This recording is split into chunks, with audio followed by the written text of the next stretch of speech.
सलामुअलैकुम हजरात, मैं हूं रज़ा और आप देख रहे हैं रज़ाग्राफी की अंतर्राष्ट्रीय प्राइम टाइम रिपोर्ट, जिसमें पूरी दुनिया की तमाम बड़ी खबरें आसान और सिंपल भाषा में जल्दी आपको बताई जाती हैं। सबसे बड़ी खबर यह है कि मोदी के दोस्त डोनाल्ड ट्रंप ने मोदी को लाल आग दिखाई है, भारत को लाल आग दिखाई है।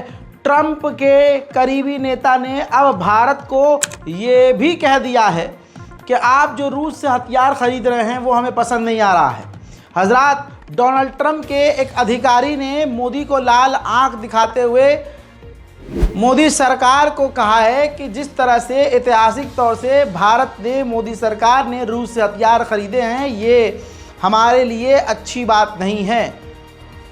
अमेरिका के साथ अगर भारत रिश्ते अच्छे चाहता है तो रूस से दूरी बनानी होगी और रशिया के हथियार छोड़कर हमसे हथियार ले, तभी रिश्ते ठीक होंगे। यानी दादागिरी पूरी मोदी सरकार को, भारत को डोनाल्ड ट्रंप दिखा रहा है। जी हाँ, ये वही ट्रंप है, देख लीजिए, जिसकी पूजा करते थे, जिसकी आरती उतारी जाती थी। जी हाँ, बहुसंख्यक हिंदू संस्कारी समुदाय के द्वारा इसकी, देख लीजिए, आरती, हिंदू संगठन बजरंग दल ये इसकी आरती उतारा करते थे। डोनाल्ड ट्रंप के बर्थडे पे ये केक काटते थे और आज वो उनके पिछवाड़े पर प्याज काट रहा है। अब बताओ, अब बोलो, क्या हुआ आण भक्तों? अब भी करो नमस्ते डोनाल्ड ट्रंप। इतना ही नहीं, भारत में एक शख्स ने तो ट्रंप को भगवान बना दिया और ट्रंप की मूर्ति अपने घर में लगा ली। ये खबर आपको याद होगी। जी हाँ, ये देख लीजिए, ये पूरी दुनिया में ऐसे नमूने कहीं नहीं मिलेंगे, सिर्फ और सिर्फ भारत में मिलेंगे। और अल्लाह का शुक्र है कि हम इस्लाम के मानने वाले हैं। हम किसी ऐरे गहरे की मूर्ति बनाकर उसे अपना खुदा नहीं बनाते, उसे फरिश्ता नहीं मानते। ये देखिए, अब आज देखिए, ये तमाम लोग गधे के पिछवाड़े में घुसे हुए हैं, नज़र नहीं आएंगे, लेकिन नंगे को क्या ही फ़र्क पड़ता है, उसे नंगा कह दें। नंगे को नंगा करने के लिए बदन पे कुछ होना चाहिए ना, तो नंगों का क्या ही। आगे बढ़ो। आड़ भक्तों ने जबरदस्ती मोदी को कह दिया कि शेर पाला है। शेर की असलियत भी तो देख लो। अबे भाई, तुमने बचपन में कहानी नहीं सुनी? वो जो लोमड़ी थी, उन्हें शेर की खाल पहनी थी। आपकी स्क्रीन पर रिपोर्ट है, भारत की संस्था है, इस संस्था का नाम है GTRI, global trade research initiative. इसके जो फाउंडर हैं अजय श्रीवास्तव, हिंदू ही हैं। इन्होंने कहा है कि भारत को अमेरिका से उसी अंदाज में बात करना चाहिए ट्रेड को लेकर जैसे तमाम यूरोप और दुनिया के देश बात कर रहे हैं, जैसे सभी सख्ती से बात कर रहे हैं और जैसे को तैसा कर रहे हैं।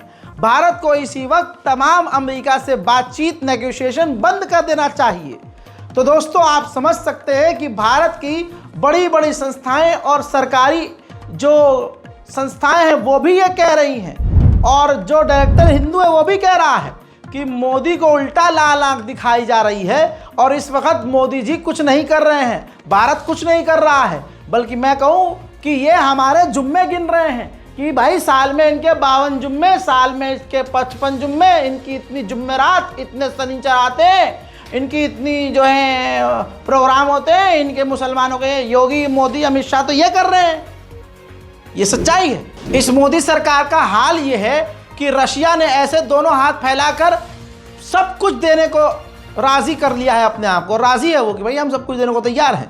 लेकिन अमेरिका के खौफ से मोदी सरकार का हाँ, ये भी नहीं निकल रहा है। हजरात, रिपोर्ट आपकी स्क्रीन पर। रशिया ने अब भारत को 3 सबसे बड़े ऑफर दिए हैं। पहला ऑफर यह है कि भारत के अंदर ही रूस का सुखोई 57E बनाया जाएगा। दूसरा, Su-30 Mk-1 फाइटर जेट जो भारत में बन रहा है, भारत बनाता है रूस के साथ ही मिलकर, उसे भारत में ही अपग्रेड किया जाएगा। अपग्रेड करने के लिए कहीं और या रशिया जाने की ज़रूरत नहीं पड़ेगी। तीसरा सबसे बड़ा ऑफर ये दिया है भारत को, भारत अपने ही दम पर AMCA एडवांस 5th जनरेशन का फाइटर जेट बना रहा है। रशिया ने कहा है कि उस फाइटर जेट को बनाने में हम आपकी मदद करेंगे, लेकिन मोदी सरकार का, जैसे मैंने कहा, अमेरिका के आगे नहीं निकल रहा है। उधर मेरे दोस्तों F-35 अमेरिका से लेने पर भारत के एयरफोर्स के कमांडर ने कहा कि भाई साहब वॉशिंग मशीन लेना जैसा आसान थोड़ी ना है, F-35 समय तो लगेगा। साथ ही एयरफोर्स के कमांडर ने यह भी कहा कि अभी तक ट्रंप ने सिर्फ बकैती करी है, ऑफिशियली हमें F-35 ऑफर नहीं किया है। वहीं भारत और मॉरिशस बड़ा डील करने वाले हैं। उस डील के अंदर मॉरिशस के लिए मीडियम लेवल के युद्धपोत भारत अपने ही मुल्क में बनाएगा मॉरिशस के लिए। उधर मालदीव और चाइना भारत के लिए खतरा बने हुए हैं और चाइना तो सांस लेने नहीं दे रहा हमें। और उधर मोदी जी कह रहे हैं कि सब कुछ सही है, विदेश मंत्री कह रहे हैं बहुत बढ़िया रिश्ते हो रहे हैं हमारे। सच्चाई सुनिए, मालदीव के साथ सेटिंग करके चाइना कह रहा है कि पर्यावरण पर ध्यान रखने के लिए मालदीव अगर हमें इजाज़त दे तो इंडियन ओशन में, अगर मालदीव इजाज़त दे तो इंडियन ओशन में रिसर्च करने के लिए हम एक रिसर्च सेंटर बनाएंगे। और जाहिर सी बात है, रिसर्च सेंटर के नाम पर चाइना दूसरे इलाकों में जासूसी अड्डे बनाता है, तो भारत के लिए कितना बड़ा खतरा है आप समझ सकते हैं। उधर चाइना ने पाकिस्तान पर और एहसान कर दिया है। जो 1 साल के अंदर $2 बिलियन लौटाने थे चीन को, उसके लिए लौटाने का समय चाइना ने 1 साल और बढ़ा दिया है। वहीं पाकिस्तान पूरी तरह से, खासकर इस्लामाबाद पूरी तरह से रेड अलर्ट पर है, क्योंकि वहां आतंकी घटनाएं हो सकती हैं और हो ही रही हैं। पाकिस्तान के अंदर वो घटनाएं होती हैं जो दुनिया में कहीं नहीं होती। आप और हम किसी न किसी व्हाट्सएप ग्रुप में ज़रूर होंगे, और अगर किसी दिन एडमिन ने हमें ग्रुप से निकाल दिया तो हम क्या करेंगे? फ़ोन करेंगे, भाई क्यों निकाल दिया, ज़्यादा बहस हो गई तो माँ बहन गाली बक देंगे, दूसरों को ब्लॉक कर देंगे, पर्सनल भी चल भाई दफाओ। लेकिन पाकिस्तान में दूसरा खेल होता है। पाकिस्तान में एक व्हाट्सएप एडमिन ने एक पाकिस्तानी मेंबर को, जो उस ग्रुप का मेंबर था, ग्रुप से निकाल दिया। बौखलाए उस व्यक्ति ने बजाय उससे बात करने के, सवाल करने के, वो उसके पास गया और उसको गोली मार दी, एडमिन को गोली मार दी। तो मेरे व्हाट्सएप ग्रुप में जो लोग हैं और जो एडमिन है, भैया ध्यान रखना, अगर तुमने मुझे निकाल दिया बस।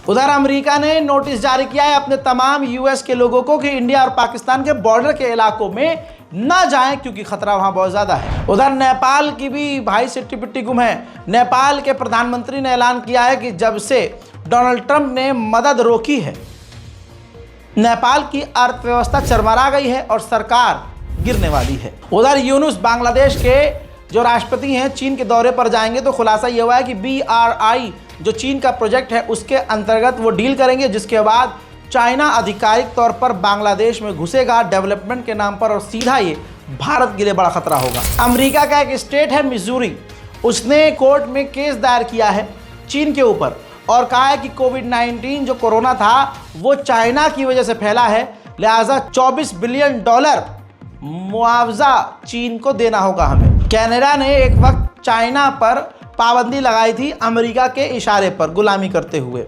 अब चाइना ने खेल खेल दिया। जब अमेरिका ने कनाडा का साथ छोड़ा तो चाइना ने भी खाद्य पदार्थ, जो फ्रूट्स और जो और तमाम जो सामान कनाडा ख़रीदता है और बेचता है चाइना को, चाइना ने उस पर टैक्स लगा दिए हैं और पाबंदियां भी कई तरह की लगा दी हैं। कनाडा तो गयो। एक बहुत बड़ा समझौता अमेरिका और बरतानिया के बीच में हुआ था। दोनों के पास परमाणु थे, तो अमेरिका ने डील की थी कि बरतानिया के अंदर जो बरतानिया का परमाणु है उसकी संरक्षण हम करेंगे, उसकी देखभाल हम करेंगे। अब उसकी देखभाल के लिए बिलियंस ऑफ डॉलर अमेरिका खर्च करता था। अब ट्रंप ने कह दिया, अबे हम क्यों करें, अबे परमाणु तुम्हारा, मज़े तुम्हारे, उसका इस्तेमाल तुम करोगे, तुम्हारी उससे ताकत है, और ख़र्चा हम करें, रख रखाव हम करें, हम तो नहीं कर रहे भाई। तो मतलब ये है कि यूरोप पूरा हिला हुआ है ट्रंप के फैसलों से, और कल तक जो भाई भाई थे, कंधे से कंधा मिला रहे थे, अमेरिका आज उन सबको धोखा दे चुका है। दोगला कितना बड़ा है ट्रंप, इस बात से अंदाज़ा लगाइए। कनाडा पर पहले इसने टैक्स लगाया हर तरह से, अब जब कनाडा ने अमेरिका पर टैक्स लगाया तो लिख दिया इसने सोशल मीडिया पर, ट्रंप ने गुस्सा जताया है, कहा है कि हमारे किसानों को, अमेरिकी किसानों को मोटा नुकसान हो रहा है कनाडा ने जो पाबंदी लगाई है। लेकिन ठीक है, जब तक कनाडा एंजॉय कर सकता है करो, हम भी वक्त आने पर बड़ा खेल खेलेंगे। उधर म्यांमार की सरकार ने ऐलान कर दिया है कि इस साल के आखिर तक हम चुनाव करेंगे। वहीं मेरे दोस्तों, नॉर्थ कोरिया का खेल भी देख लीजिए। नॉर्थ कोरिया ने अपनी पावरफुल सबमरीन और कुछ खतरनाक युद्धपोत दिखाए हैं। इस तस्वीर के बाद 100% अमेरिका बौखला सकता है और कई तरह के प्रतिबंध फिर से लगाएगा। हजरात मोहतरम, आज के अंतर्राष्ट्रीय प्राइम टाइम शो में अभी तक के लिए इतना ही। इस रिपोर्ट को शेयर कीजिए, चैनल को सब्सक्राइब कीजिए, वीडियो को लाइक कीजिए और कमेंट सेक्शन में अपनी राय ज़रूर लिखिए। जय हिंद।